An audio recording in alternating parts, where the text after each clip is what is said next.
Sanibonani guys, igama uNqobile niphasela amazwi la eIthonga ngomhla ka-12 December. Hhayi-ke guys, ugcine-ke egqaphulile-ke uwaya phela uSanele, waqede wacimeza ubhuti eselindele ukuthi ibhomu imane iqhume ebusweni bakhe. Kodwa uthe methi udlulisa ama-seconds ambalwa wabona ukuthi hayi mani, usaphila. Wavula amehlo wathi qwemqwem, wacwayiza kabili kathathu, wathi Mbali, noMbali uthi Sanele, kwenzakaleni?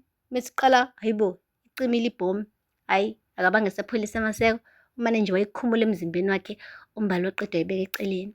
Hhayi-ke, ngaphandle-ke abantu bebeloke balindile ukuthi hhayi impela u-Happy New Year uyashaya. Kanti-ke uPhinda ubekade esesho ukuthi ngisho bengathandaza muphi umkhuleko vele akukho sekuzoshintsha manje. Kodwa uthe mebona uMbali ephuma lapha emnyango benoSanele, hhayi guys, injabuliso imane yabhala ebusweni bukaZama. Yeyi! Umane nje uSanele waqonda ngqo emndenini wakoMgabadeli.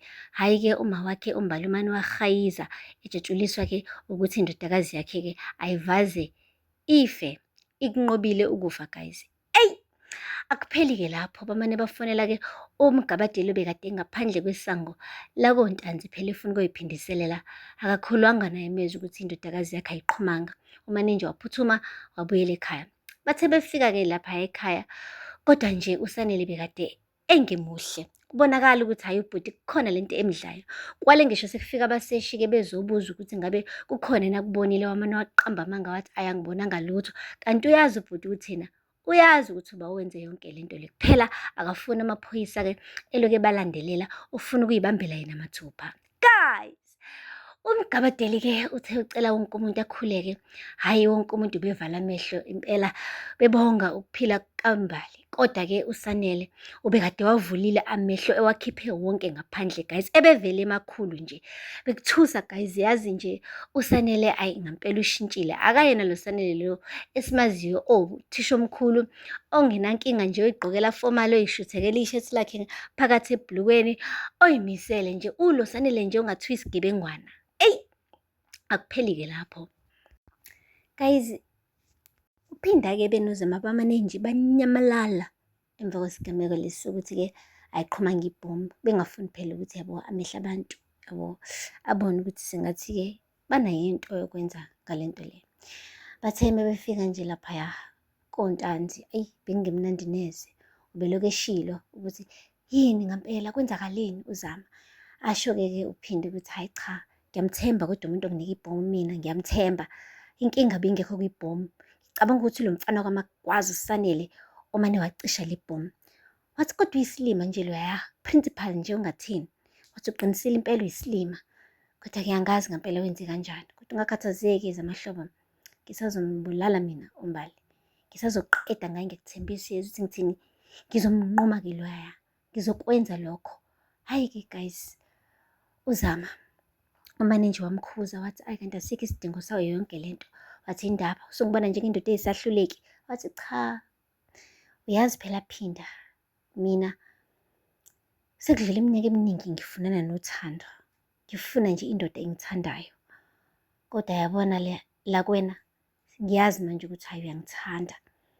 Uyazi wena phela ungazi ngisamncane, ngingazi lutho, ngisathithiza, ngawenza amaphutha phambi kwakho, wangikhuza la ungikhuza khona. Ngampela ngiyazi ukuthi wena uyangithanda. Yingakho nje namhlanje ngizothatha leli thuba ngikunikeze inhliziyo yami. Ngiyabona ukuthi kahle kahle sekuyisikhathi sokuthi ngikunikeze inhliziyo yami. Guys, ukwenza njalo lokhu bedinga ubufakazi uZama ukuthi ngampela uPhinda umthanda ngampela yini. Namhlanje-ke uyise uNtanzi umane nje wayibona nje ukuthi ibhasi ibhaliwe la uZama lo bekade efuna ukubulala uMbali. Uthe nje ebuya wabeqonda kuyena wathi ye wena Zamahlobo, yini le oyenzayo? Wathi yini baba? Wathi usufuna ukubulala leya ngane yakadlala? Ngampela kuze kube nini ulokhu lindelana naleya ngane? He? Wathi hayibo baba, yazi ngiyizile leyo ndaba, kodwa yindaba usole mina. Wathi ungalinga ungenza isilima ngizokunquma ikhanda manje, ngithi ngithini kwena? Wamane wangenelela uPhinda wathi we baba wasezulwini ofuna liphathe ngoba ingcwele igama lakhe, isikhathelo wena. Awukuyisibuke esibukweni nawe, lokhu ubhizi uthi uzama wenza ukuthi uzama wenza ukuthi, kodwa wena ubolile nawe ngokwakho. Musuku lokhu uphatha uzama njengenja lekhaya. Sinazo izinja lekhaya kodwa uzama kusiyona inja. Sonke isikhathi lokhu umbeka amabala, sonke isikhathi lokhu umbheka ukuthi wenze liphi icala. Uyakutshela nje ukuthi akavaze aze ayiplante ibhomu kumbali. Ufuna ezinzenjani, ufuna zizakhale, athwele izandla ekhanda. Hayibo guys, wathi intanzi wena mfana wakaNdlovu, awukubheka umlomo wakho ukuthi uthini, wathi ngithi seku-enough manje, sikhathele wena. Musa ngaso sonke isikhathi lokhu uthi uzama wenza ukuthi uzama wenza ukuthi. Akenza ngalutho uzama. Uqede lapho wasuka wahamba. Wathi zama ngilandele. Ulale kahle mahlobo. Hayibo!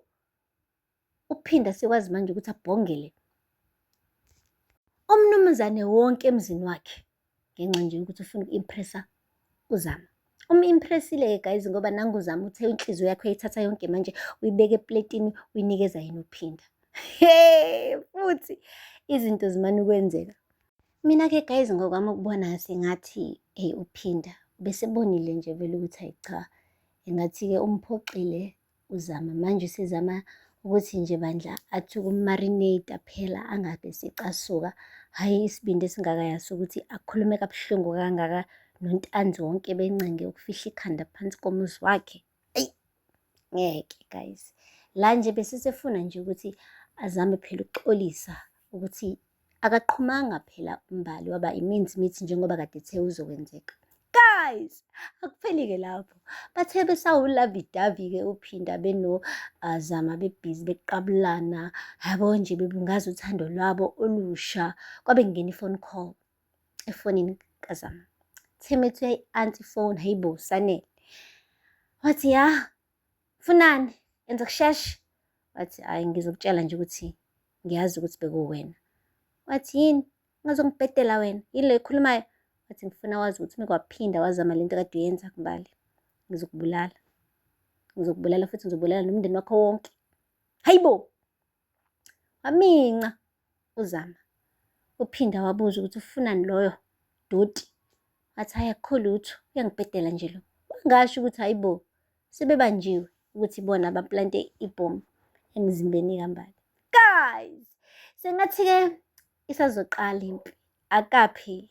Ingathi manje isazoqala ngoba la impela uSanele ahlangana khona noZama, hhayi akuzuba kuhle. Kanti futhi mengase azi noMbali ukuthi uyena uZama owenze yonke lento le. Hayibo, kuyoba ngaphansi nangaphezulu. Impela kuyoshiyana ukondla kwabazali guys, kuyoshiyana ukondla kwabazali. Hhayi-ke okunye-ke sengathi uGirl usebuyelile-ke koMagwaza. Umane nje wabona ukuthi usindile ekufeni, wakhetha kona ukuthi-ke ayoba umakoti, ayoqhubeka la agcine khona. Afike nje qathatha koMagwaza aye kuyena uSanele ayomtshela ukuthi-ke uyamthanda futhi akasafuni nje nhlobo ukuqhela eduze kwakhe. Guys, aphela lapho-ke amazwibela namhlanje. Ningakhohlwa ukusubscribe, nilike, nikhomente. Until next time, bye. Sanibonani guys, igama uNqobile niphasela amazwibela eIthonga ngomhla